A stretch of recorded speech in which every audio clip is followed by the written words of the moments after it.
ಇನ್ನು ಟ್ರ್ಯಾಕ್ಟರ್ಗಳ ಮಾಲೀಕರ ಬಳಿ ರಕ್ತ ಹೀರ್ತಾ ಇದ್ದಾರೆ ಪೊಲೀಸರು. ಅಕ್ರಮ ಮರಳು ದಂಧೆಯನ್ನ ತಡಿಬೇಕಾದವರೇ ಅಕ್ರಮವನ್ನ ಎಸಗ್ತಾ ಇದ್ದಾರೆ. ನೋಡಿ, ಇಂಥ ವಿಚಾರಗಳಲ್ಲಿ ಪೊಲೀಸರ ಮೇಲೆ ಸಿಕ್ಕಾಪಟ್ಟೆ ಕಂಪ್ಲೇಂಟ್ಸ್ ಇರುತ್ತೆ. ಅದು ಯಾವುದೋ ಒಂದು ಊರು ಅಂತಲ್ಲ, ಎಲ್ಲ ಕಡೆನೂ ಅಕ್ರಮ ಮರಳು ಸಾಗಾಟ. ಪೊಲೀಸಪ್ಪ ಇಲ್ಲಿ ಭರ್ಜರಿ ಡೀಲಿಂಗ್ ಮಾಡ್ತಾ ಇರ್ತಾರೆ. ಹಣ ಕೊಟ್ಟರೆ ಎಷ್ಟು ಬೇಕಾದರೂ ಮರಳನ್ನು ಸಾಗಿಸ್ಬೋದು. ಟ್ರ್ಯಾಕ್ಟರ್ ಮಾಲೀಕನಿಗೆ ಮೇಲಾಧಿಕಾರಿಗಳು ಕೂಡ ಪಾಲಿದ್ಯಂತೆ ಅದರಲ್ಲೂ.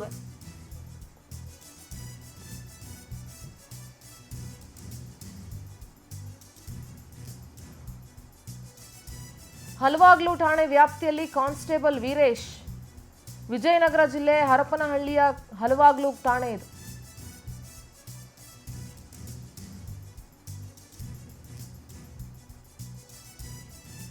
ಅಕ್ರಮ ಮರಳು ಸಾಗಾಟ ವಿಚಾರದಲ್ಲಿ ಹಲವಾಗ್ಲು ಠಾಣೆ ವ್ಯಾಪ್ತಿಯ ಕಾನ್ಸ್ಟೇಬಲ್ ವೀರೇಶ್ ಭರ್ಜರಿ ಡೀಲ್ ಮಾಡ್ತಾ ಇದ್ದಾರೆ. ತಿಂಗಳಿಗಿಷ್ಟು ಅಂತ ಪೊಲೀಸರಲ್ಲಿ ಫಿಕ್ಸ್ ಮಾಡ್ಕೊಂಡ್ಬಿಟ್ರ ಅನ್ನೋ ಡೌಟ್ ಕೂಡ ಇದೆ. 1000 ಕೊಡ್ತೀನಿ ಬಿಡಿ ಅಂದ್ರು ಕಾನ್ಸ್ಟೇಬಲ್ ಡೋಂಟ್ ಕೇರ್. ಮೊದಲು ಹಳೆ ಬಾಕಿ ಕ್ಲಿಯರ್ ಮಾಡು ಅಂತ ಹೇಳಿದಾರಂತೆ. ನೋಡಿ, ಗಾಡಿ EMI ಕಟ್ಟೋದಕ್ಕೂ ಆಗ್ತಿಲ್ಲ ಸರ್ ಅಂತ ಆ ಟ್ರ್ಯಾಕ್ಟರ್ ಮಾಲೀಕ ಅಂಗಲಾಚ್ತಾನೆ. ನನ್ನ ಗಾಡಿ ಮಾರಿ ಹಳೆ ಬಾಕಿ 12,000 ಕೊಡ್ತೀನಿ ಅಂತ ಹೇಳಿದ್ನಂತೆ. ನಮಗೆ ಕೊಡಬೇಕಾದ ಅಮೌಂಟ್ ಕೊಟ್ಟು ಮರಳು ಸಾಗಾಟ ಮಾಡಿ. PSI ಕಿರಣ್ ಕುಮಾರ್ ಕುಮ್ಮಕ್ಕನಿಂದ ಈ ಲಂಚಾವತಾರ ನಡೀತಾ ಇದೆ ಅಂತ ಮಾಹಿತಿ ಇದೆ. ಕಾನ್ಸ್ಟೇಬಲ್ ವೀರೇಶು ಟ್ರ್ಯಾಕ್ಟರ್ ಮಾಲೀಕನ ಆಡಿಯೋ ಕೂಡ ಈಗ ವೈರಲ್ ಆಗಿದೆ. ನಾಚಿಕೆ ಆಗಬೇಕು ಇಂಥ ಕೃತ್ಯಗಳಲ್ಲಿ ಭಾಗಿಯಾದವ್ರಿಗೆ.